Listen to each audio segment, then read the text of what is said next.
सन्निराकारमपीह भाति भूतेषु मूर्तं सकलेषु लोके यस्य प्रतीकं सवितैष साक्षात् नमामि तच्चिन्मय शान्ततेजः। ओम शांति शांति शांति भवतु। ओम। उपस्थित विभिन्न आर्य समाज से आए हुए आर्यगण और मंच के चतुर्दिक बैठे हुए सुविज्ञ श्रोता और वक्तागण,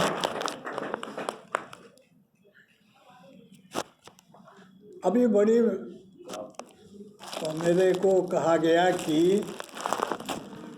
आधा घंटे बोलने, समय सीमा बांधने की कोशिश की गई। अब समय की सीमाएं तो टूट रही हैं। मैं खुद ही परेशान हूँ कि ये समय की सीमा कब तक है। अभी जो पूर्व वक्ता बोल रहे थे कमला नगर आर्य समाज के, क्या नाम था? हाँ, बड़ी प्यारी बात कह के गए। एक तो वो छोटी सी बात ही समझ में आ गई। प्रेमपाल जी शास्त्री ने तो आनंद बांध दिया। हरिदत्त जी शास्त्री से सन 54 में मेरी मुलाकात हुई थी। फलौदी का आर्य समाज में शास्त्रार्थ था, उसमें भाग लेने के लिए हरिदत्त जी शास्त्री गए हुए थे। राम गोपाल जी साल वाले, बुद्धदेव जी विद्यालंकार। मैंने जीवन में जो बोलना प्रारंभ किया तो वो प्रथम जो मेरी प्रस्तुति थी वो बुद्धदेव जी विद्यालंकार के सभापतित्व में हुई थी। वो स्थान था अलीपुर, कलकत्ता। 2 मिनट की घटना कह के मैं आगे चलता हूँ। मैं नया नया था, 31 वर्ष की आयु रही होगी उस समय मेरी। बुद्धदेव जी का प्रवचन चल रहा था। धारा प्रवाह संस्कृत बोलते थे, धारा प्रवाह इंग्लिश बोलते थे। रसिक हृदय थे, भक्त हृदय थे। मस्ती में आते तो नाचने लगते थे और गा भी लेते थे। कुल मिला करके वो विद्वान से अधिक भक्त थे। जब उनका प्रवचन मैंने सुना तो मुझ में डिप्रेशन हो गया। मैं कहा ऐसे मंच पर मैं क्या बोल पाऊंगा। 7 दिन लगातार बोलना था। लेकिन विद्या ददाति विनयम। 2 प्रकार के विद्वान होते हैं। एक वो होते हैं जो अपनी विद्या को साधन बनाकर अपनी उद्देश्य की सिद्धि करते हैं। एक वो विद्वान होते हैं जो विद्या को प्राप्त करके जीवन को समुन्नत करते हैं। एक विद्या का प्रयोग करता है भौतिक लाभ के लिए और दूसरा प्रयोग करता है आंतरिक स्वतंत्रता के लिए। आप समझ रहे हैं ना बात को? भौतिक लाभ से मेरा तात्पर्य है परिस्थिति को बदलने के लिए जो विद्या की साधना करता है वो निकृष्ट कोटि की है। जो विद्या की साधना करके अपनी स्थिति को बदलता है स विद्याया अमृतमश्नुते, वो अमृतत्व को प्राप्त होता है। बुद्धदेव जी मेरी दृष्टि में उसी कोटि के विद्वान थे। मेरे सामने ही बैठ गए और मैं पहली बार बोलने के लिए अलीपुर आर्य समाज के मंच पर था। बहुत बड़ा जन समुदाय सामने सन्मुख था। मैं डिप्रेशन में आ गया। आप आश्चर्य करेंगे, पैर ठंडे पड़ गए थे और हाथ भी पंजे ठंडे हो गए, पैर के पंजे ठंडे हो गए और आवाज़ ही नहीं निकल रही थी। पता नहीं क्या हुआ। जैसे ही मंगलाचरण का वेद मंत्र बोला, मैं भूल गया, प्रारंभ हो गया। जब मैं बोल चुका और नीचे आया तो बुद्धदेव जी ने पहुंच करके मुझे अपने गले से लगा दिया। मैं आपसे क्या निवेदन करूं, उस स्पर्श को पाकर मुझे ये महसूस हुआ कि विद्वान क्या होते हैं। तो मैं निवेदन कर रहा था, प्रेमपाल जी का प्रवचन सुनकर मैं भी अतीत के काफ़ी गहराइयों तक चला गया। लेकिन आज के दिन का अगर किसी ने मुझे सूत्र दिया तो वो कमला नगर आर्य समाज के ये श्रीमान हंसराज जी हैं। हाँ, इन्होंने दिया। जो इन्होंने बोला कि आज के दिन का महात्मा क्या है, शिव को प्राप्त करने की आकुलता और व्याकुलता का जो प्रयत्न है उसका उत्सव है। शिव की खोज से संबंधित है। शिव कौन? वही शिव जो मंदिर में बैठे हैं। ये किस शिव की बात हो रही है? ये वो शिव की बात हो रही है जिस शिव को जान लेने से सबसे पहली प्रसाद कृपा जो प्राप्त होती है वो क्या होती है, वो मैं बता रहा हूँ। शिव जिनको मिल गया उनको क्या मिल गया, क्या पहचान है उनकी कि ये शिवत्व को प्राप्त हो चुके हैं। तो उपनिषद में प्रश्नोपनिषद कहता है, सूक्त है उसमें, ज्ञात्वा शिवम शांतिमत्यंतमेति। जब मनुष्य को शिव तत्व की उपलब्धि हो जाती है, शिव तत्व की प्राप्ति हो जाती है, तो अगाध शांत समुद्र उसके अंतःकरण में फैल जाता है। व्याकुलता नष्ट हो जाती है, उद्वेग समाप्त हो जाते हैं, संवेग समाप्त हो जाते हैं और मन बिल्कुल एक ऐसा बन जाता है कि जहाँ पर कोई कोलाहल, कोई तरंग, कोई किसी प्रकार का व्यवधान मानसिक धरातल पर नहीं होता है। इसलिए उपनिषद कहते हैं कि वो शिव जिसके प्राप्त होने के बाद, जिसकी झलक मिलने के बाद, जिसकी ओर मुख कर लेने पे, जिसकी दिशा की ओर आ जाने से सबसे पहली वस्तु जो प्राप्त होती है वो शांति की प्राप्ति होती है। आज पूरा का पूरा मानसिक जगत, चाहे व्यष्टि का मन हो, चाहे समाज को लेकर समष्टि का मन हो, चाहे विश्व को लेकर के विराट मन हो, आप समझ रहे हैं ना बात? तीन मन है। एक मन आपका है जिसको हम इंडिविजुअल माइंड कहते हैं, व्यष्टि मन कहते हैं। एक आपका परिवार का मन है जिसको हम परिवार का मन कहते हैं, पारिवारिक मन कहते हैं। एक समाज का मन है, ये समष्टि मन कहलाता है। एक पूरे मानव धरातल पर प्राणी मात्र की उपस्थिति में जो मन होता है वो विराट मन कहलाता है। आज के वर्तमान काल में जिस युग में तुम जी रहे हो, सच बताओ,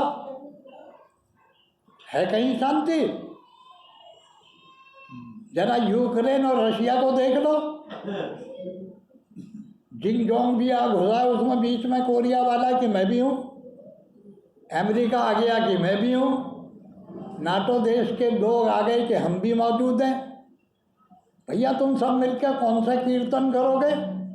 बोला हम एटम बम चलाएंगे, फिर क्या होगा? फिर क्या मिलेगा? विजय मिलेगी या पराजय मिलेगी? न विजय मिलेगी न पराजय मिलेगी, सर्वनाश मिलेगा। सच बताओ, व्यष्टि मन व्याकुल है कि नहीं?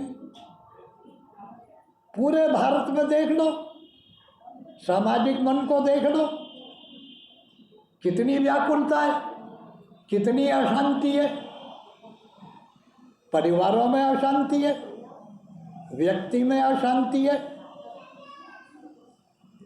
अगर तुम चाहते हो कि जीवन संतुलित हो, जीवन के रूप में पुष्पित हो, पल्लवित हो, विकसित हो, फलवान हो, आगे बढ़े, जीवन का विकास हो, अगर ये चाहते हो तो तुम्हें व्याकुलता पर विजय प्राप्त करनी पड़ेगी।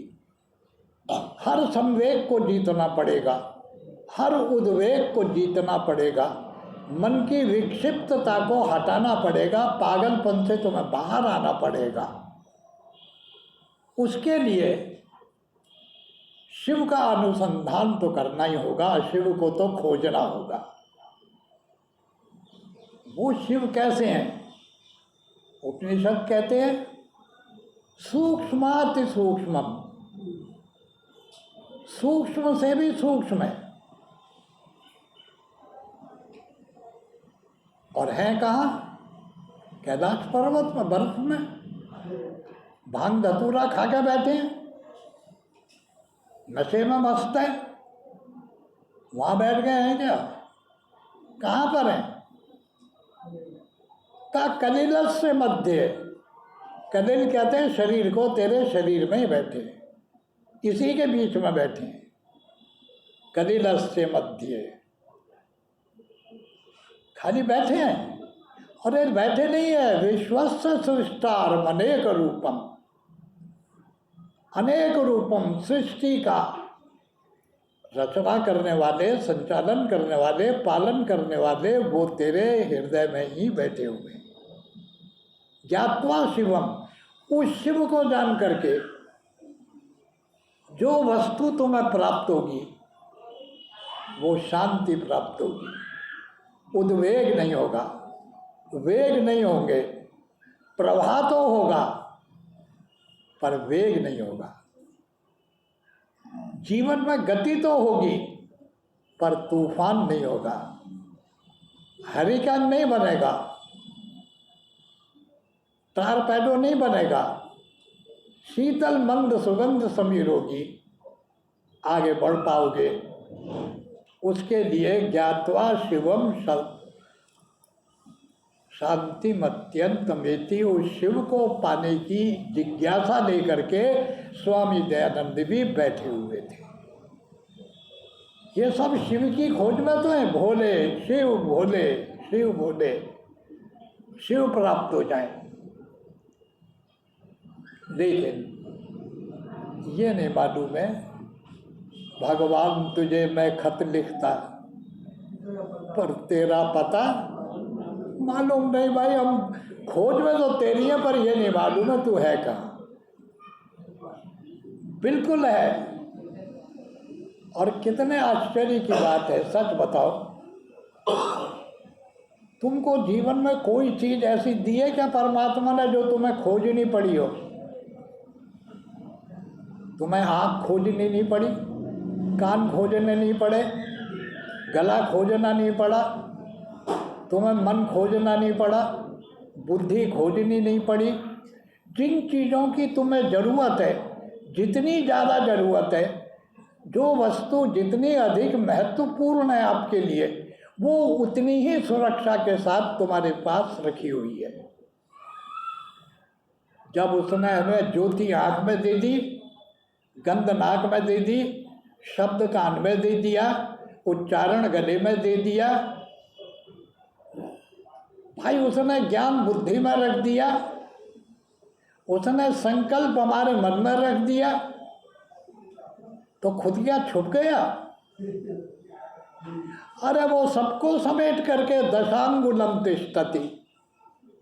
पुरुष सूक्त कहता है सहस्र शीर्षा पुरुषा सहस्राक्षा सहस्रपात सभूमि गुम सर्वतस्पृत्वात्यतिष्ठ दशांगुलम। स्वामी दयानंद ने इसका भाष्य करते हुए कहा है कि वो परमात्मा अस्मदादीनाम चक्षुंसी यस्मिन् वर्तते स परमेश्वर सहस्राक्ष। प्राणी मात्र की आँखों में आँख बन करके जो परमात्मा बैठा है, प्राणी मात्र के कानों में जो सुनने वाला बन करके बैठा है, प्राणी मात्र के नेत्रों में जो ज्योति बन करके बैठा हुआ है, प्राणी मात्र के प्राणों में जो प्राण बन करके बैठा हुआ है, वो परमात्मा सर्वम स्मृत्वा इस अनंत ब्रह्मांड को परिवेष्टित करके अपने आप में समेट करके दशांगुलम तिष्ठति 10 उंगल के हृदय में बैठा हुआ है। इसलिए उपनिषद कहता है कि जिस शिव को तुम ढूंढना चाहते हो उसके लिए कोई मंदिर में जाने की जरूरत नहीं है, तुम्हें अपने अंदर जाने की जरूरत है। तो ज्ञात्वा शिवम शांति मत्यंत मेति। अंदर जाने का मार्ग जभी तो मिलेगा जब बाहर से तुम छोड़ोगे। आर्य समाज के अंदर कौन घुसेगा? जो बाहर की सड़क छोड़ करके अंदर जाओगे जभी तो अंदर पहुंचोगे। तुम रहना चाहते हो बाहर की सड़क पे और आर्य समाज को भी चाहते हो, तो ये काम कैसे होगा? तो तुमको छोड़ करके आगे बढ़ना पड़ेगा। छुड़ाने के लिए छूटे कैसे? छुड़ाने के लिए परिस्थितियां कभी कभी अद्भुत कार्य करती हैं। ऐसा ही अद्भुत कार्य स्वामी दयानंद के सामने हुआ। एक परिस्थिति तो आ गई थी कि शिवलिंग के ऊपर चूहे कूद रहे थे, बस ये परिस्थिति थी। अब इस परिस्थिति का विश्लेषण करके सोच करके उसकी जो प्रतिक्रिया हुई, उसका जो रिएक्शन हुआ, वहाँ एक सवाल उठा कि शिवजी पर चूहे चढ़ गए हैं क्या? और जिज्ञासा ज्ञान की जननी है। सवाल उठने चाहिए। जिनमें सवाल ही नहीं उठते, प्रश्न ही नहीं उठते, उनमें और जड़ पदार्थों में अंतर क्या है? मेरे में और मेरे जूते में क्या फर्क है? मेरे जूते में कोई प्रश्न पैदा नहीं होता, पर मुझ में पैदा होता है। मैं अनुभव करता हूँ, वो अनुभव नहीं करता है। मैं जानता हूँ ये मेरा जूता है, जूता ये नहीं जानता है कि ये मेरा पैर है। तो मैं निवेदन कर रहा था कि उस प्यारे परमात्मा को प्राप्त करने के लिए स्वामी दयानंद के सामने एक परिस्थिति आकर खड़ी हो गई, और उस परिस्थिति में एक जिज्ञासा आ गई, एक प्रश्न आ गया, क्या यही शिव है जिनमें सवाल ही पैदा नहीं होते, प्रश्न ही पैदा नहीं होते, जिनमें जिज्ञासा ही पैदा नहीं होती? वो कैसे आगे बढ़ेंगे? इसलिए जिज्ञासा करो, शंका करो, प्रश्न करो। तुम में सवाल उठे, सवाल व्याकुल करे तुम्हें। स्वामी दयानंद ऐसे ही तो व्याकुल हुए। जितनी व्याकुलता बढ़ती गई उतना तप बढ़ता गया, जितनी व्याकुलता बढ़ती गई उतनी खोज बढ़ती गई, उतने गहरे उतरते चले गए, और अंततोगत्वा एक चीज उन्हें प्राप्त हुई एक किनारा प्राप्त हो गया, और वो किनारा था वेद का किनारा था। किस प्रकार से पुराणों से जीवन को प्रारंभ करने वाले व्यक्ति ने घूमते घूमते वेद के केंद्र तक की अपनी यात्रा करी, ये जो पुराण से लेकर वेद की यात्रा, ये स्वामी दयानंद का जीवन चरित्र है। कहीं पर भी देख लो, स्वामी जी में जो शांति थी, जो गंभीरता थी, गहराई थी, अनुत्तेजित अवस्था में रहने की जो अवस्था थी उनकी, उद्वेग रहित होकर रहने की जो अवस्था थी, उनके शास्त्रार्थों में, उनके जीवन के प्रसंगों में पदे पदे इतने अद्भुत रूप से आते हैं, तो उससे मालूम पड़ता है कि वो व्यक्ति, वो महापुरुष ऐसा कैसा व्यक्ति था जो ज्ञान को जी रहा था। ज्ञान का चिंतन नहीं था, ज्ञान का मंथन नहीं था, ज्ञान को उन्होंने जीवंत कर दिया था, अपने जीवन में उतार के जीवित कर दिया था। ये विशेषता थी। जब ज्ञान जीवन में उतरता है, शांति के साथ एक फल की और प्राप्त होती है। वो मैं बात कहकर समाहार कर दूं, जितना ज्ञान बढ़ता जाता है उतनी ही स्वतंत्रता की सीमाएं भी बढ़ती चली जाती हैं। जितना अज्ञान बढ़ता है उतना ही आदमी संकुचित होता चला जाता है।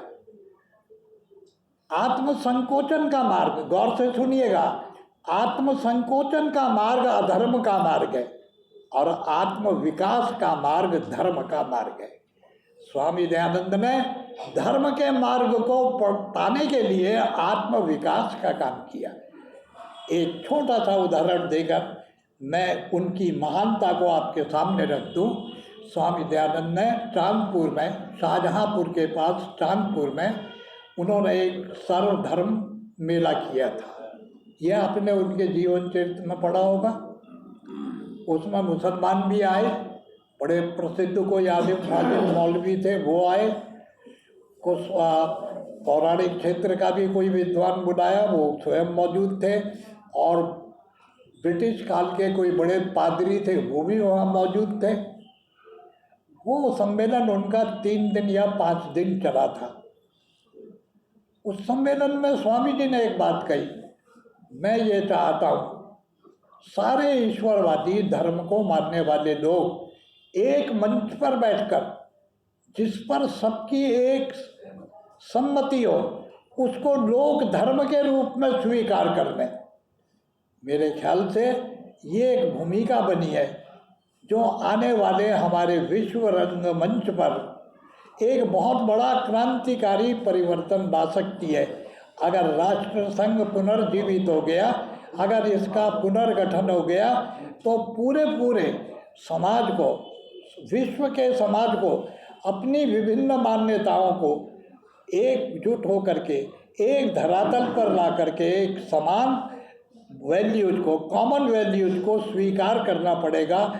इस प्रकार से जैसे राजनीति का ये संयुक्त राष्ट्र संघ है, ऐसे समस्त धर्मों को मिला करके एक संयुक्त राष्ट्र धर्म संघ होगा, और वो धर्म विश्व धर्म अगर हुआ, अगर वो मानव धर्म हुआ, तो निश्चित है कि योग उसकी प्रक्रिया होगी और वेद उसके ग्रंथ होंगे और यज्ञ उसका कर्मकांड होगा। ये आर्य समाज आने वाले विश्व नागरिक की भूमिका को अदा करने वाला एक प्लेटफॉर्म है। ये केवल समाज सुधार का कोई आयोजन न हो करके ये मनुष्य को, मनुष्य से आर्य और आर्य से उसको देव पुरुष बनाने का एक प्रयत्न है, जो रामचरित इसी को वाल्मीकि ने कहा है कि राम कौन थे? विष्णु इव दृश्य थे। वो राम जो थे यद्यपि जीव थे, लेकिन उनके गुणात्मकता कैसी थी कि वो विष्णु के सदस्य हो गए थे।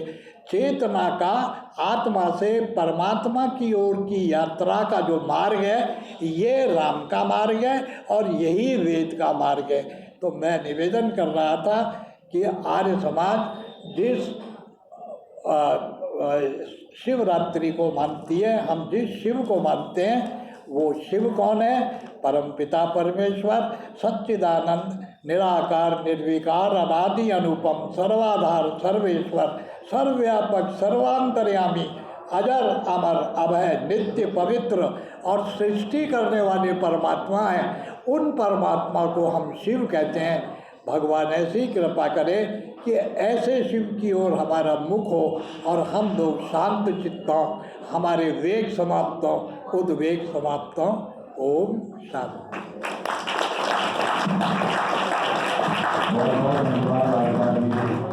आपने बताया कि सच्चा शिव है, और तो अब वो हमारा समापन की तरफ कार्यक्रम है।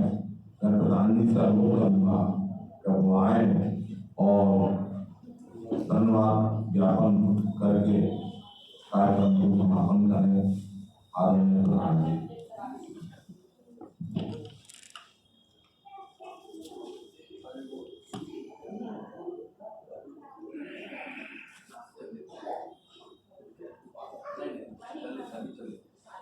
हमारे बीच में पूर्व प्रधान श्री विजयपाल सिंह जी पधारे। मैं योगेश राज से अनुरोध करूँगा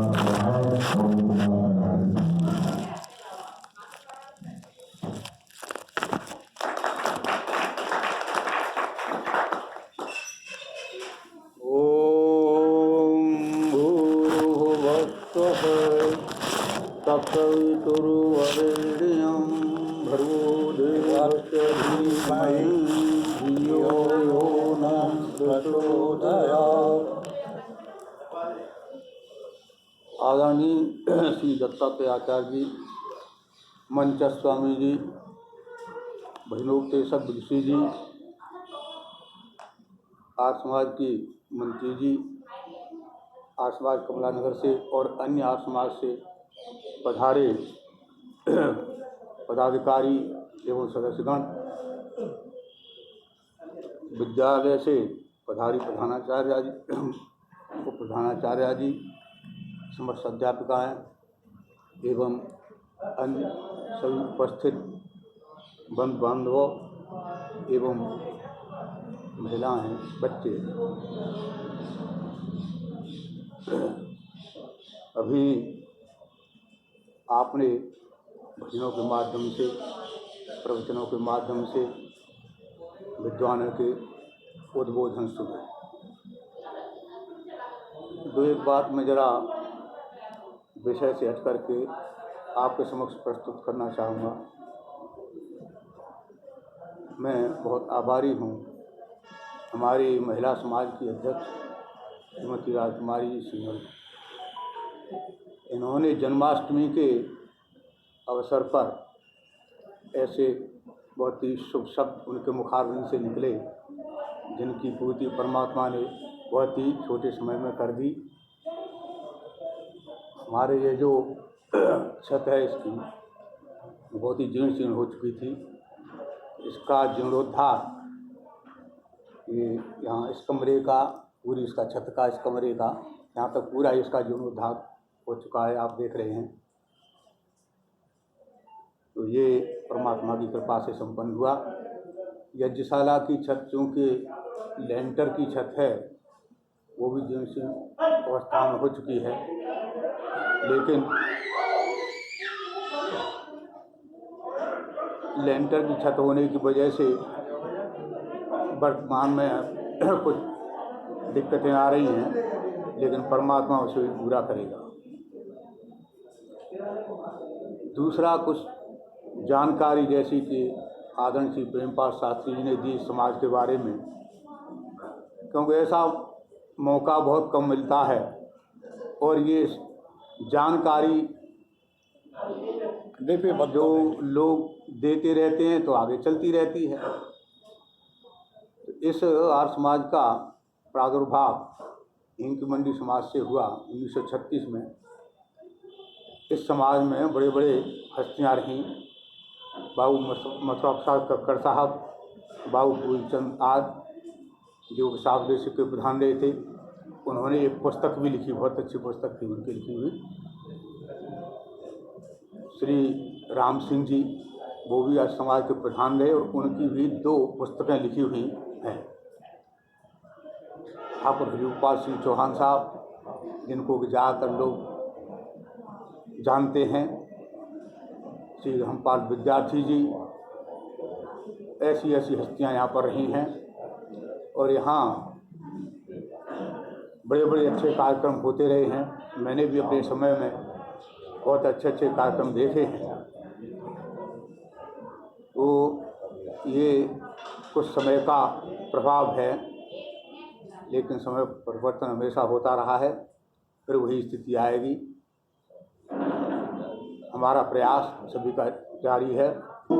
एक बात और, मैंने ये अखबार में इसको सूचना को पढ़ा था, हो सकता है मेरे पास अखबार रखा भी हो, आचार्य श्री राम, और जो कि आज विश्व प्रसिद्ध आदमी हैं, वो भी इसी आर्य समाज की देन है। उन्होंने सर्वप्रथम पत्रिका इसी आर्य समाज से प्रारंभ की थी। ये एक अलग बात है कि वो